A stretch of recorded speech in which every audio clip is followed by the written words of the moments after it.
BC547 transistor 2 எடுத்துக்கங்க. First ஒரு BC547 டிரான்சிஸ்டரை அதில் பேஸ் பின்னில் கனெக்ட் பண்ணிங்க. ஸ்க்ரீனில் தெரிகிற மாதிரி பார்த்து கனெக்ஷன் கனெக்ட் பண்ணுங்கள். அப்போ தான் ஒர்க் ஆகும். நெக்ஸ்ட்டு ஒரு 100K ரெசிஸ்டரை எடுத்து டிரான்சிஸ்டரை பின்னில் நான் கனெக்ட் பண்ணிக்கிறேன்.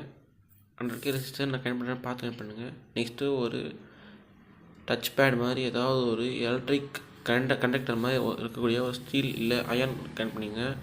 நெக்ஸ்ட்டு நம்ம டிரான்சிஸ்டரை ரெசிஸ்டர் பின் கனெக்ட் பண்ண இடத்துல ப்ளஸ் பாசிட்டிவ் கனெக்ட் பண்ணிக்கலாம். நெக்ஸ்ட்டு நெகட்டிவ் ஒயரையும் டிரான்சிஸ்டருடைய ஸ்க்ரீனில் தர மாதிரி பார்த்து கனெக்ட் பண்ணுங்கள். நெக்ஸ்ட்டு ஒரு ஒயிட் எல்இடி இல்லை ஏதாவது ஒரு எல்இடியோ பஸ்ஸரோ நீங்கள் ஸ்க்ரீனில் தர மாதிரி கனெக்ட் பண்ணுங்கள். நெக்ஸ்ட்டு அதில் ஒரு 9V பேட்டரியை கனெக்ட் பண்ணுங்கள். சால்ட்ரை எப்பவுமே அதிகமாக பேஸ்ட்டு வச்சு சால்ட்ரு பண்ணுங்கள். அப்போ தான் சால்ட்ரு ஆகும். பார்த்தீங்கன்னா தெரியும், நான் ஸ்க்ரீனில் எப்படி சால்ட்ரு பண்ணுறனோ அந்த மாதிரி சால்ட்ரு பண்ணுங்கள். அப்போ தான் எப்பவுமே சால்ட்ரு ஆகும். அதே மாதிரி சால்ட்ரிங்க பக்கமான ஹீட்டில் இருக்கான்னு செக் பண்ணிங்க. சால்ட்ரை ஹேண்டில் பண்ணும்போது ட்வீஸை வச்சு ஹேண்டில் பண்ணுங்கள்.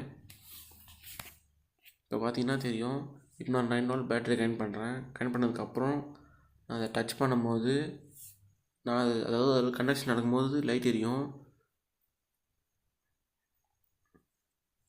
நான் அதை டச் பண்ணால் சரி ஏதாவது ஒரு அயன் கனெக்ட் பண்ணதுக்கப்புறம் டச் ஆகும். ஃபஸ்ட்டு ஒரு 12V to 5V DC step down connector எடுத்துக்கலாம். பார்த்திங்கன்னா தெரியும், அதில் சால்ட்ரு பண்ணுறதுக்காக சால்ட்ரு பேஸ்ட் அப்ளை பண்ணுறேன். முதல்ல நெகட்டிவ் ஒயரை நான் நெகட்டிவில் கனெக்ட் பண்ணிக்கிறேன். நெக்ஸ்ட்டு ரெட் கலர் ஒயரை நான் பாசிட்டிவில் கனெக்ட் பண்ணிருக்கேன். இது எதுக்காக தான் DC to DC செட்டப் பூஸ்ட்டுக்காக தான். இப்போ நான் அதில் ஒரு 9V பேட்டரி கனெக்ட் பண்ண போகிறேன். எப்போவுமே 9V பேட்டரி கிளிப்பை வச்சு கனெக்ட் பண்ணுங்கள், அப்போ தான் ஈஸியாக இருக்கும். நெக்ஸ்ட்டு நான் 9V பேட்டரி கனெக்ட் பண்ணிக்கிறேன். இது ஒரு எமர்ஜென்சி பவர் பேங்காக யூஸ் ஆகும்.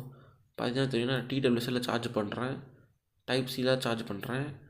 நான் டைப்-C பின்னை கனெக்ட் பண்ணதுக்கப்புறம் டைப்-C கனெக்ட் பண்ணதுக்கப்புறம் பார்த்தீங்கன்னா தெரியும் TWSL சார்ஜ் ஆகும். பார்த்தீங்கன்னா தெரியும், அதில் ப்ளூ லைட் இருக்குது அப்படின்னா சார்ஜ் ஆகுது. நான்